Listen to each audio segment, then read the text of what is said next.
देखो प्रीपोजिशन जिसको इसको हिंदी में कहते हैं पूर्व सर्ग। याद रखना, आप भी टीचर बनने की लाइन में हो तो कभी न कभी आप भी इस फील्ड में आओगे तो आपको आगे होकर बताना पड़ेगा। और पूछा भी जाता है सर, इसमें हिंदी में नहीं करता, पढ़ा तो सब हर क्लास पढ़ा जाता है, हिंदी में नहीं होता है पूर्व सर्ग। अब क्या होता है ये देखिए कि इन अ सेंटेंस, दोनों साथ हो एग्जाम कंडीशन है, किसी वाक्य में अ preposition is a word, preposition एक शब्द होता है, प्लेस्ड उस स्थान पर यूज होता है किसके, बिफोर अ नाउन और प्रोनाउन, संज्ञा और सर्वनाम के पहले प्रयोग होता है, टू शो और बताता है इट्स रिलेशन उस संबंध को विथ अनदर किसी दूसरे नाउन और प्रोनाउन के बीच में। यानी कि वह शब्द जो व्यक्ति की किसी संज्ञा या सर्वनाम के भी पहले आकर किसी दूसरे संज्ञा सर्वनाम के साथ संबंध बताता है। दो जैसे सर्वनाम आएंगे दोनों बीच में आकर दोनों को बताएगा। पहला सेंस है the cat is sitting on the table, ये क्या है, संज्ञा नाउन, संज्ञा होगी।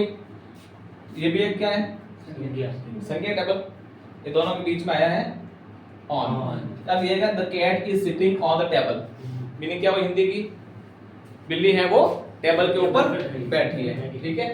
अब अगर प्रीपोजिशन हटा दे स्पीच में से, यूज जरूरी क्यों है, अगर इसको हटा दिया जाए तो क्या आप निकालोगे, बिल्ली टेबल ऊपर होगी तो ऑन से क्या पता है आपको, ऊपर क्यों बोलोगे, ऑन तो है ही नहीं, ऑन कर दो तो ऊपर हैं, ऑन का मतलब ऊपर ही होता है ना, बिल्ली बैठी है टेबल, कोई अर्थ नहीं मिलेगा ना, अनर्थ हो जाएगा कोई अर्थ। तो ये क्या करता है, दोनों के बीच में ये नाउन इस नाउन को रिलेशन शो करता है कि दोनों के बीच में है क्या, कनेक्शन क्या है, बैठना है क्या। दूसरे sentence she is under the tree, वह पेड़ के नीचे है, वह या पेड़ के नीचे बैठी है।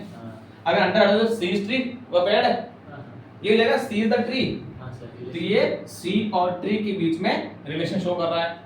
उसी तरह से he is often found at the bus stand, वह प्राय बस स्टैंड पर मिलता है, तो एट इसको बताता है कहां मिलेगा, एट प्रीपोजिशन आ गया। अब एक ही प्रीपोजिशन कई अर्थों में यूज होता है, जैसे एग्जांपल 3 लिखे मैंने, एक ऐसा नहीं कि आसान ये वो वहां आया तो यहां क्यों आया, ये पॉसिबल है कि एक ही प्रीपोजिशन कई कई जगह यूज हो सकता है, हर जगह यूज हो सकता है। पहला ही इज एट होम, यहां प्रीपोजिशन है एट, और ऑब्जेक्ट दूसरा नाउन क्या है, home, he is home, home क्या है, प्लेस है, घर जगह है, तो यहाँ एट जगह के लिए है। दूसरा he is goes to school at, ये भी एट है, ये भी एट है, यहाँ आया है क्योंकि टाइम के पहले आ रहा है, टाइम के लिए शो रहा है। फिर तीसरा I was surprised at his behaviour, मैं उसके व्यवहार से बहुत आश्चर्यचकित हूँ, या आश्चर्यचकित था मैं इस व्यवहार से। तो व्यवहार कहाँ से शो करते हैं, मेंटल, हमारे दिमाग में तो व्यवहार तो भाई यही से निकलता है, बाहर हम किस तरह के हैं, हमारा व्यवहार कैसा है, मेंटल से निकलता है, हमारे दिमाग से।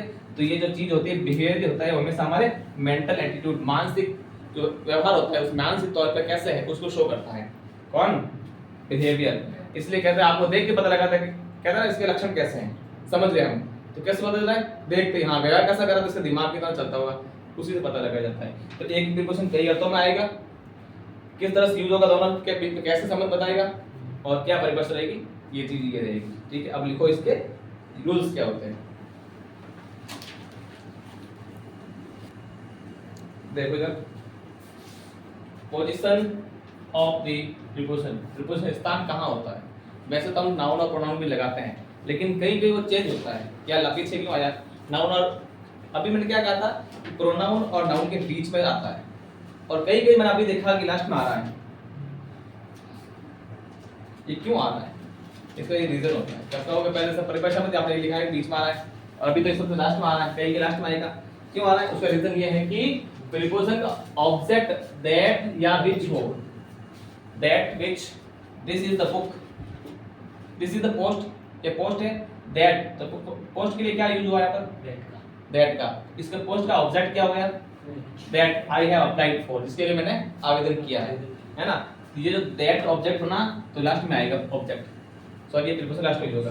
फिर दिस इज द बुक, ये किताब है, दिस इज द बुक, ये किताब है, that you are asking for, इसके बारे में तुम पूछ रहे थे। या दिस इज द पेन, ये एक पेन है, which she was looking for, जिसे वो ढूंढ रही थी, she was looking for, इसके लिए वो जिसे वो ढूंढ रही थी, which या ऑब्जेक्ट है इसलिए for लास्ट में आएगा। और अधिकांश लास्ट में जो आता है वो for ही आता है, अधिकांश जहाँ लास्ट में कोई प्रीपोजिशन होता है, पहले ब्लैंक अगर सेंटेंस देके अगर पीछे ब्लैंक कर देना तो देखना ऑप्शन में कहीं 4 आपको जरूर मिलेगा ना। फिर आपको हम 4 तो लास्ट 4 आए नहीं आए तो तुक्का मारना है, क्योंकि नेगेटिव मार्किंग हमारे है नहीं। तो 150 के 200 के 200 पूरे सॉल्व करके आने हैं, तो हम देख सकते हैं कि नेगेटिव मार्किंग तो लास्ट में आता है तो अच्छी बात है, नहीं तो ये 4 तो आप भर ही सकते हैं, अधिकांश आपके चांस होते हैं कि राइट जाएगा। क्या पता फिर ऐसे आ जाए तो ऐसा कब आएगा, जब बीच में तो ऐसे इन आ सकता है, बोर्ड आ सकता है, ले अधिकांश को 4 के लिए आपको देखना है। फिर प्रीपोजिशन का ऑब्जेक्ट, यदि कोई इंट्रोगेटिव सेंटेंस, इंट्रोगेटिव प्रोनाउन हो, है ना, which class do you study, कौन सी क्लास में पढ़ते हो, कौन सी क्लास में आएगा, क्लास के लिए, क्लास है ना, क्लास के लिए कौन सा है, क्लास कौन सी, तो ये भी शो हो रहा है। आर यू टॉकिंग अबाउट, क्या बात हो रही है तुम्हारी, यहाँ पर अबाउट आई, किस बारे में बात कर रहे हो। इस तरह से प्रीपोजिशन होते हैं वो इंट्रोगेटिव में, और दैट व्हिच ऑब्जेक्ट, ये जाने का ऑब्जेक्ट तो दैट व्हिच, ये आपको बीच में मिल जाए ना कहीं, तो आप लास्ट में आएगा, और आएगा क्या, वो सेंटेंस के अकॉर्डिंग देखना कि सेंटेंस क्या कह रहा है। फिर और जब आगे आ जाए तो ये पता है लास्ट में आएगा। एग्जाम में कोई सवाल ये आ जाए ना, तो ये हटा दे के आप ब्लैंक कर देगा और ऑप्शन बना देगा ए बी सी डी, इन चारों में से क्या बनना है, जो यहाँ क्या फील होगा, सवाल ऐसे ही पूछेगा। लेकिन आपको याद रखना क्या बनता क्या ए बी सी डी में से, वो रूल्स के अकॉर्डिंग आप इसमें चलेंगे तो आपको समझ आ जाएगा। ठीक है, लगाओ फर्स्ट। अब मुख्य प्रीपोजिशन का प्रयोग, use of main prepositions. Main preposition and their uses, मुख्य प्रीपोजिशन और उसका प्रयोग। देखिए उसका प्रयोग पहला हमारा है at, to indicate a point of time, point of time यानी समय बिंदु, जानते समय बिंदु कैसे पढ़े थे हमने, उसमें आया था। पहला है the sun rose at 6 AM yesterday, कल सूर्य 6 बजे उगा, या दिन सूर्योदय है वो 6 बजे होगा, सन रोज सेकंड में आई क्योंकि यस्टरडे इसलिए लगा था, ऐसे सनराइज पढ़ते हैं ना, तो 6 बजे होगा। ये किसके लिए आ रहा है, 6 बजे निश्चित समय नहीं है, टाइम बता देना 6 बजे, पूरा पॉइंट ऑफ टाइम है, समय बिंदु दे दिया इतना बताने के लिए। फिर he will come back at sunset, sunset का मतलब सूर्यास्त, वो सूर्यास्त तक लौट आएगा। फिर तीसरा people whitewash their houses at Deepavali, लोग अपने घरों की पुताई करते हैं, दीपावली पर करते हैं ना, उसको पता है वाइट वॉश ही बोलते हैं, पता होगा आपका सर, सब जानते हैं आप। फिर एट का प्रयोग 24 घंटे की अवधि बताए गए अवधि में बताए गए से पूर्व होता है, से पूर्व नहीं, या समय का पूर्व है, बताए गए समय से पूर्व होता है ना, बताए गए समय से पूर्व। 24 घंटे की अवधि बताई, 6 बजना क्या 24 घंटों में तो समय है, 24 घंटे घड़ी होती है 12 घंटे की, उसमें 6 बजना भी समय होता है, उससे पूर्व एट आ रहा है। ऐसी उम्र जिसमें कोई कार्य होता है, निश्चित उम्र में उसने, इस उम्र में उसने ऐसा किया, वो 21 की उम्र में आईएएस बन गया, वो 25 की उम्र में है ना जैसे एमएलए बन गया, तो निश्चित उम्र में किसी ने कोई कार्य क्या हो, उसके आगे एट का प्रयोग होता है। या अवधि प्रकट करने वाले त्योहारों के नाम, अधिकांश त्योहारों का नाम क्या क्या आपको एट का ही प्रयोग होता है। त्योहारों के नाम आया, जैसे दीपावली क्या है, फेस्टिवल एक एट आ रहा है, अधिकांश त्योहारों के नाम क्या क्या है, एट प्रीपोजिशन यूज करना, याद रखना, ये सब याद होने वाली चीजें हैं। घड़ी का समय, कोई त्योहार हो, या कोई उम्र जिसमें कोई काम किया होता है, उसमें हमें इसमें तो 3 पॉइंट ही बताए गए हैं, लेकिन हमने घड़ी का समय आया तो ये बात ध्यान रखनी कि दिन, दिनांक, महीना या कोई वर्ष, दिन यानी कोई बार, दिनांक डेट होती है, वो मंथ या ईयर के नाम के आगे एट प्रीपोजिशन का प्रयोग नहीं होता है, ये चीज आने पर एट नहीं लगाओगे। सिंस फॉर प्रीपोजिशन आते हैं, सिंस फॉर प्रीपोजिशन में भी वापस ये चीज आएगी, जैसे सिंस फॉर कैसे आते हैं वैसे प्रीपोजिशन भी होते हैं सिंस फॉर, उसमें जानेंगे कि कहाँ आपको इनका क्या लगाना है, वो उसमें पढ़ेंगे हम।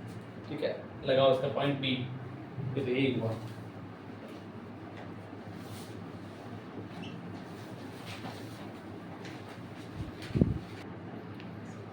दूसरा इसका use, to indicate the place in which something somebody is है, was था, will रहेगा, उस स्थान को बताने के लिए जिसमें कोई वस्तु व्यक्ति स्थित है या था, या फिर फ्यूचर टेंस में आएगा तो रहेगा ना, somebody, someone, is, was, will, है, था, रहेगा। पहला, mister Mohan is at his office, mister Mohan is at his office, किसके लिए आ रहा है बताओ, ऑफिस, ऑफिस क्या है, उसके ऑफिस में है वो, हाँ कोई जगह है ना, प्लेस, सब प्लेस के लिए आ रहा है ना, प्लेस जब भी मैं बताया कहीं और तो आ सकता है, या प्लेस के लिए आ रहा है, वहां पॉइंट ऑफ टाइम के लिए आया था, या प्लेस के लिए आ रहा है। आई सा बेगर एट द स्टेशन स्टेशन क्या है? प्लेस है। प्लेस इसमें क्या है? इसमें क्या है? सा का मतलब क्या हो गया? देखा। इसमें से क्या हो जाएगा? था वॉच है ना। आई सा बेगर एट द स्टेशन, मैंने स्टेशन भिखारी देखा, तो यानी या है इज या था, देखा वो था हो गया, सेकंड फॉर्म आ गई।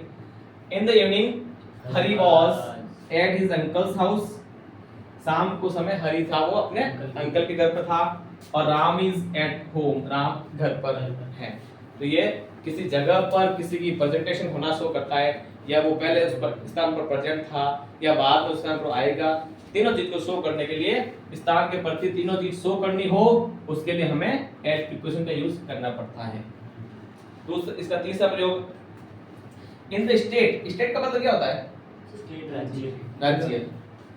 स्टेट का मतलब होता है कि स्थिति क्या है? परिस्थिति परिस्थिति। तो परिस्थिति क्या है? परिस्थिति में कंडीशन आ जाता है, या अवस्था क्या है, हालत क्या है, वो भी कोई किसी टेंस की हो सकती है, प्रेजेंट की या फ्यूचर की। स्टेट सबसे बना है स्टेटस, जो वर्ड जो व्हाट्सएप पर यूज होता है। स्टेट जो व्हाट्सएप हिंदी में यूज करते हैं ना, तो स्टेटस के लिए एक वर्ड आता है, आप व्हाट्सएप पे हिंदी करना और स्टेटस में जाना, वहां लिखा होगा स्थिति, है ना। जहाँ लोग कहीं जाते हैं पहले लोगों को दिखाते हैं मैं वहां जा रहा हूँ, है ना। आज एट लगा ना, एट वहां एट पर एट जगह किस तरह में लगे, एट लगा के आगे पीछे नाम लिखते हैं, तो ये प्लेस के लिए यूज हो रहा है। एट प्रीपोजिशन ये वो भी। तो स्टेट किसी अब अवस्था हालत दोनों का मतलब एक ही होता है, किस हालत में किस अवस्था में बात एक ही होगा। और वर्क ऑफ यानी किसी काम में है, जो या तो पूरा था उस वक्त में है, या दोनों हो सकता है। जैसे India and China was at war in 1962। War का मतलब क्या होता है? जनपद। पता है किस कहाँ सुना? क्या बोला इसमें? युद्ध। अब बोला सही, युद्ध कहाँ सुना? घर में भी होता है कभी, होता है ना, होता है। आपके नहीं होता? मेरे तो होता है। हैं? आज मैं टिफिन पड़ा था, सब्जी लाई नहीं, टूट लाया सर, तब जिंदगी का क्या करें। चलो, India and China at war in 1962। India और चाइना 1962 के वॉर में थे। तो ये क्या शो हो रही है? अब ये स्टेट है या वर्क है? नहीं, व्यस्त थे। व्यस्त है, हालत तो एक ही होता है। मैंने दोनों हिंदी में अलग अलग, हिंदी में सेम होता है, बिजी थे। हिंदी में इंग्लिश में कहते बिजी थे, लगे हुए थे। मैं कह रहा हूँ ये इसमें हालत है या कार्य है? कार्य है। हाँ? स्टेट है। स्टेट ये स्टेटस है एक प्रकार ना, ये स्थिति बता रहा है कि इंडिया उस पर किस स्थिति में था, किस कंडीशन में था, किस सिचुएशन में था, है ना, किस स्टेट में था, इससे शो करता है। और ही इज एट वर्क, वो काम पर है। काम में कोई भी काम हो सकता है, हम पढ़ाने का कर रहे हैं, आप पढ़ने का कर रहे हो, बाहर कोई सब्जी बेच रहा है, कोई दूध बेच रहा है, तो सबका अलग अलग हो सकता है। लेकिन इसमें परफेक्ट शो हो रहा है ना, स्थिति क्या है? वॉर, युद्ध की, ये परफेक्ट शो हो रहा है। चलिए नेक्स्ट, अभी आना पड़ेगा। 5 बजे का चलिए यहाँ लास्ट है, ये ऐड करो फटाफट। चलिए, स्पीड, रेट, टेम्परेचर, इन चीजों को बताने के लिए भी एट प्रीपोजिशन का प्रयोग होता है। जैसे she drove her car eight 70 kilometre per hour, है ना, उसने अपनी कार को 70 किलोमीटर प्रति घंटे रफ्तार से ड्रॉव चलाई।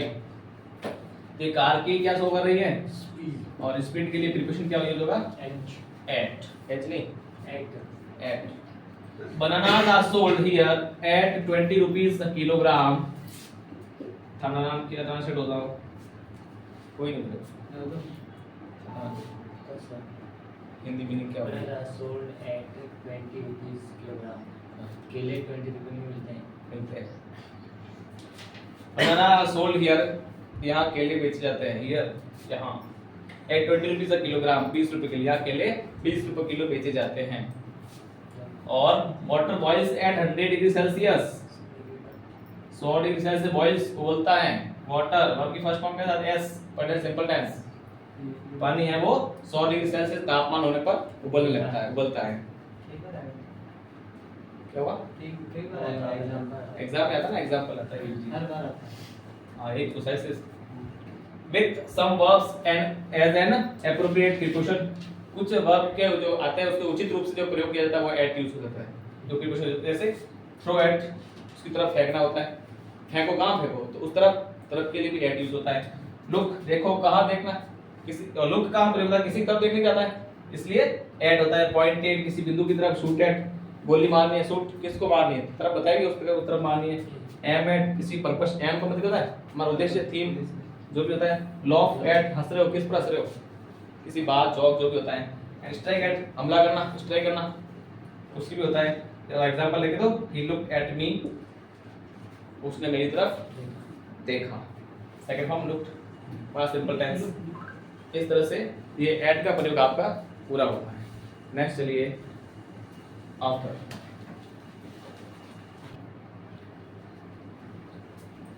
देखो इधर आफ्टर बस इतना ही यूज है ना, आफ्टर के और नहीं आएंगे, तीनों पॉइंट निकाल दिए साथ ऑर्डर लिखते। लेटर देन या नेक्स्ट इन ऑर्डर, अगले के क्रम में। लेटर देन इसके बाद होता है, और नेक्स्ट का होता है इसके बाद ही होगा, अगला ही होगा, दोनों सेम ही अर्थ होता है। कैसे, please see me after this period, इस कालांश के बाद मुझसे मिलो। सी का मतलब या देखना नहीं, रूप वाला सिस्टम भी है, या मिलना भी कह सकते हैं। इसके बाद, इसके पीरियड के बाद मुझे देखो, सेंटेंस बनता है इस पीरियड के बाद मुझे देखो। क्यों, अभी देखने में क्या इतराज है ना, इस पीरियड के बाद मुझसे मिलो, इस सेंटेंस का ये मीनिंग निकलेगी। दूसरा, the student enter the room after the teacher, teacher के आने के बाद बच्चों ने क्लास में एंटर किया। फिर नेक्स्ट, प्लेस के लिए अगला स्थान कैसे, we went to Amber fort, हम अंबर फोर्ट गए। आफ्टर हवा महल, हवा महल के बाद, दोनों प्लेस है, हवा महल के बाद हम अंबर फोर्ट गए, तो स्थान के लिए भी आफ्टर यूज होगा। फॉलोइंग टाइम या लेटर देन, किसी समय के बाद में या इसके बाद, वही लेटर देन वाला आया है। Meet me after dinner, dinner क्या शो करता है, किस टाइम को शो करना है, शाम के समय को शो करता है ना, इवनिंग को शो करता है, यानी शाम के समय के बाद मुझसे मिलो या डिनर के बाद मुझसे मिलो। Don't go out after dark, अंधेरे के बाद बाहर मत निकलो। हर हिंदुस्तानी बाप बोलता है ऐसा, है ना, बोलते हैं ना, फिक्स है, निकल के देखो कभी, फिर वो असली रूप में आता है। वो कहता है ना, वो एक वायरल भी है वो वीडियो है, आंख सर उठा के बात कर और मारता, सर उठा के बात करता है। सर आप देख रील्स बताऊंगा कभी, अभी मेरा क्या है कि तो आपको बताऊंगा मैं। Don't go out after dark, अंधेरे के बाद बाहर मत जाओ। और ये सबसे बड़ी प्रॉब्लम होती है इंडिया में। The doctor came after the patient had dead, doctor कब आया, जब पेशेंट का देहांत हो गया। डॉक्टर अन्य डॉक्टर नहीं, डॉक्टर पेशेंट के मौत के बाद डॉक्टर आया, इसके बाद के रूप में ये यूज हो रहा है। ठीक है, अभी बाकी क्लास कर लेंगे, चलते हैं हम तो।